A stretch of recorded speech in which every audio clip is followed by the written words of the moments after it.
Good morning, everyone. My name is William Close, and I come from a couple different types of background. I studied music, and I studied sculpture, and a little bit of architecture. So, in what I do, I try and bring all those things together to create my art form and to create the musical experience that I offer to the world. Through the years, I've actually invented over 100 unique instruments. Has anyone ever thought about inventing an instrument before, a musical instrument? Yeah? All right. Looks like we have some superheroes here. This is great. Yes. Nice job, guys. And I started very small with that exhaust pipe harp, but in 1999 or 2000, I created the world's first earth harp. Any ideas what an earth harp might be? Yeah. Giant harp, right? That's a great one, a harp the size of the earth. This was an instrument that actually used the earth to create the instrument. That was my idea. So I was looking at, you know, there's some amazing artists that have used landscape and bigger scale situations to create their art. And so I was interested in doing the same thing. So I was asked to create an instrument for an art and science organization. So what I proposed was to actually turn their valley, their giant valley, into a giant harp. So what I did is I actually worked with a team, and we built a number of these giant resonating chambers, roughly the size of a piano. Actually, it looked a lot like a piano. And I mounted those to one side of a valley. All right, so they were attached to one side of the valley. And I ran strings, we ran musical strings 1,000 feet across to the other side. So it turned that valley into a giant harp, the world's first earth harp. Now you might say, well, how did that sound? What is that? Well, you know, that must have been very low sounding. Well, the truth is that I've learned and invented a way to play these strings, these very long strings, in a very unique manner. Rather than plucking the string, you actually put a glove on that has violin rosin dust on it, and you run your hands along the strings, and you actually create a tone that way, a really beautiful tone, in fact. This is the same principle as running your finger on the edge of a wine glass. How many people have done that before to create a tone? Fantastic. So what's happening there is you're actually resonating the wine glass. You're creating what's called a compression wave. What type of wave is it called? A compression wave, exactly. It's a type of vibration where you're actually pushing the vibration in the molecules of the material. As any inventor does, I went through many experiments and processes and explored a lot of different materials and ideas. To start, I created the exhaust pipe harp, and then the next thing I did is I got a bunch of violin bows, and I started bowing things. Have you guys ever bowed anything except for a violin? What other instrument uses a bow? Cello, there's another one. A viola. A viola, exactly. So these are all instruments that use violin bows. And what happens with a violin bow, this is kind of interesting, is a violin bow is like a hand with many, many, many, many little fingers. And when you run your violin bow along that string, what it's doing is it's catching the string many, many times and actually plucking it and resonating it. So it would be like if you had a hand with 1,000 fingers and quickly ran it across a string, and through doing that you could create a clear, clean tone. That's what's happening with a violin bow. So anyway, I got a bunch of violin bows, and I went around and started bowing things. And I discovered some interesting things. Did you know that you can bow a gong? If you run a violin bow across a gong, it creates an amazing tone. Or a cymbal. See, I bowed a lot of old instruments, like a hurdy-gurdy. You ever heard of a hurdy-gurdy? Well, that's a little assignment for you. When you guys get back to your classrooms, maybe you can look up and see what a hurdy-gurdy is. It's pretty spectacular. And then I started bowing things that weren't instruments. And that's what I found really interesting. I found a metal chair, and I put some violin rosin on it and bowed that chair. You know what? It sounded amazing. I found a, what is the top of a barbecue called? The grill, thank you. I found a grill and put rosin on that and started bowing that, and that was amazing sounding. So there were all these things that you could actually bow and start to resonate and start to create sound with. Now, can you guys tell me what happens when sound is created?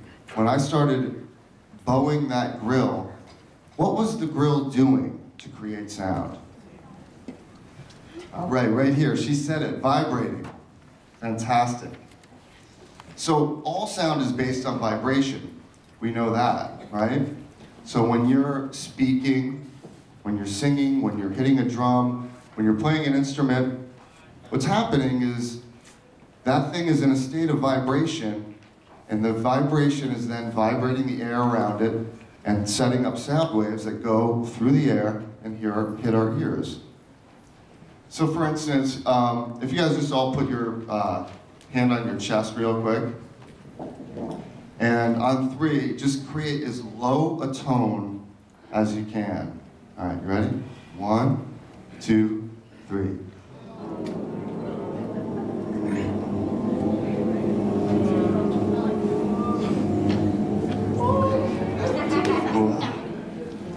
All right, what did we feel? What? Yeah, vibration, excellent. All right, so, yeah, because what it is our chest is the resonator for our voice. So all those low sounds and all that vibration that happens is happening in our chest. So for me, it literally was about an exploration of vibration. I started with that first exhaust pipe harp, and then by the time I knew enough to create the world's longest stringed instrument, I had studied vibration inside and out. And to this day, I'm still studying it. Different types of music, different types of sound, it's all different combinations and interactions of vibration, musical vibration. And so the earth harp, on Sunday, if you can make the concert, the earth harp is going to be resting on the stage, and the strings go from the chamber, which is about the size of that piano, and they go out and they attach into the back of the theater. And so what it's doing, it's actually turning the whole theater itself into the instrument. So technically, we will all be sitting inside an instrument. Has anyone ever been inside an instrument before?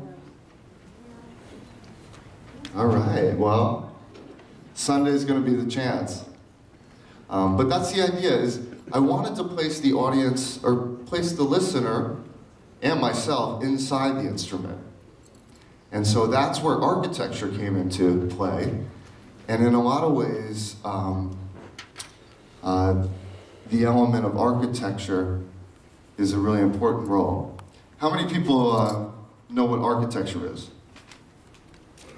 Okay. Architecture is a fancy word for cool buildings or homes or houses. So it's anything that we, this room is a piece of architecture. So through the years, I actually tried combining a lot of different things.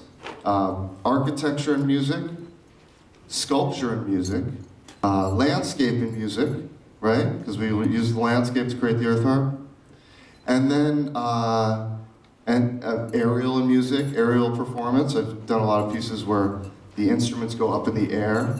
And fashion in music. I was interested in the idea of, well, what happens if you can actually wear the instrument? And that sort of brought about a whole bunch of ideas. I created a violin jacket, and a couple different things, and eventually came to this piece here. This is called the drum jacket.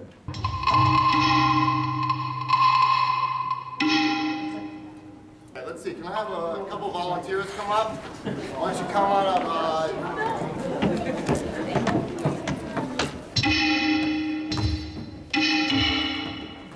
Okay. I just need you guys to prove that this drum jacket is nice.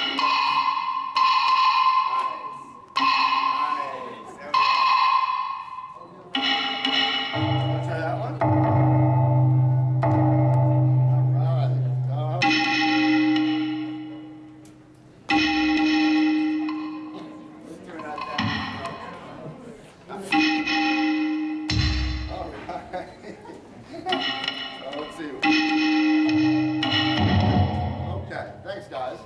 Did you want to try?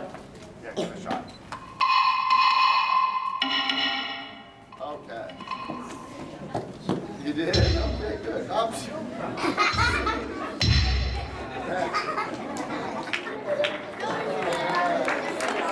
guys. I'm going to try and create a little music with it. I usually have a full team backing me up, but here's some of the sounds of the drum jacket.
Just out of curiosity, if there's anything in the world or ideas that one of you guys would like to invent, anyone want to share that? Yeah, what would you like to invent? Yeah. I like these type of shoes that you can have plastic rubber on it. Sounds great. So he wants to develop a new style of shoe that's going to be waterproof, huh? Yeah. Yeah. I wanted to create time travel. He wants to invent time travel. Well, that shouldn't be too hard. Yeah, okay, about there. A phone that's indestructible. All right. All right, a couple more. Yeah. Yeah, with the glittery shirt. Yeah. Oh, a kind of food where like it can taste like whatever you want. Well, that sounds delicious. Yes, Mr. Turtle. Shoes that whenever you step, it makes a different sound. Hey, that's pretty cool. I like that idea. All right, yeah, right back there, right behind him. Yeah. You. A machine that can go travel to another universe. Okay. All right, so there are lots of ideas for invention. This is fantastic. And I think if there's anything that I want you guys to take away from today is the idea of, well, you know, there's lots of possibilities for creation and inventing new things. One of the things I found that once I started looking at all the musical instruments that already existed in the world is that there were lots of things that haven't been created yet and invented, like a drum jacket. Have you guys ever seen a drum jacket before? Yeah. There was a philosopher, Goethe, who stated, and a lot of people have stated this, Frank Lloyd Wright, the architect, a lot of people have used this quote or this idea. They said that architecture is frozen music. So their idea was that they'd look at a building and they'd look at how beautiful it was, all the rhythmic patterns in it, all the different things, and they'd see music. All right, so they were inspired by music to create the architecture as well. And it would go back and forth. So perhaps music is actually unfrozen music, liquid architecture, unfrozen architecture. Anyway, what I'm trying to get at is that I want you guys to think in this next exercise, think about what music might look like. Not just sound like, but what it might look like, okay?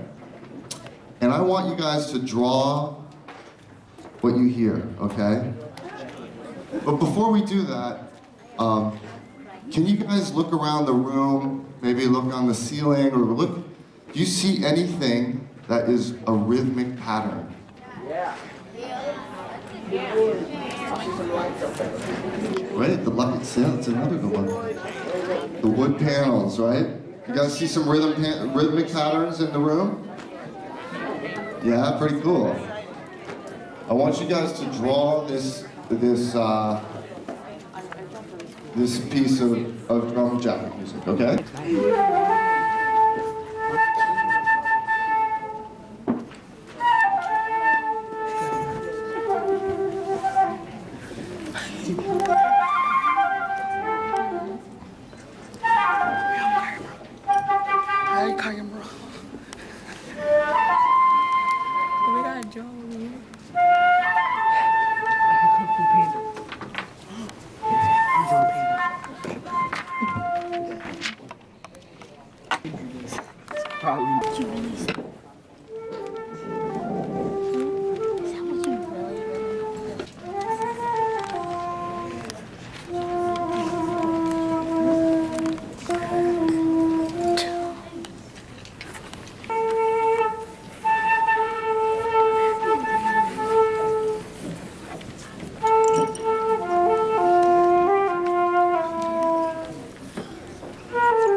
Who used shapes? Okay, cool. Okay, let's look at this one. This one's actually really beautiful. This is almost like a texture or an atmosphere of the music. She filled the whole page, and it looks like if the music actually was maybe a blue and purple and pink cloud or something like that, or something we could inhale or drink, right? All right, that's beautiful. Now this is the one. What was your name? Ori? Ari. Orit. And Elle. Okay, so this is Elle's right here. Now I walked over a number of times and Elle just had her eyes closed and she was just moving her hand to the music. And that's what it created. Pretty cool. What's your name? Erin. Look at Erin's piece, you guys. Again, you know, it's very strong. She stuck to one color. But you know what? It looks like music to me. I really like that. Nice job. All right, and one final one. What's your name? Lancy. Lancy? Lancy. Which side is the flute? Great. This is really beautiful. Clancy, she drew almost these like water droplets. And so it was almost like she was listening to water droplets, right? As you're listening to the flute? That's great. All right. Excellent. Well, let's give these guys a round of applause. And yourselves.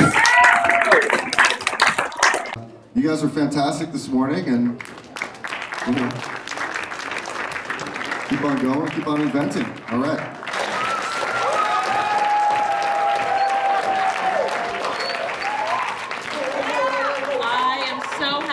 our guests from Education Plus and Camp Curtin were able to join the Silver Academy today. This really made it thrilling to have so many students in attendance. Hey guys, I just wanted to say one more thing. If you come up with any cool inventions or anything along those lines, post them on up on Facebook or send me a link or something along those lines. It would be great to see them. So if you want to take it to the next level and share it with the world, let us see your inventions. All right.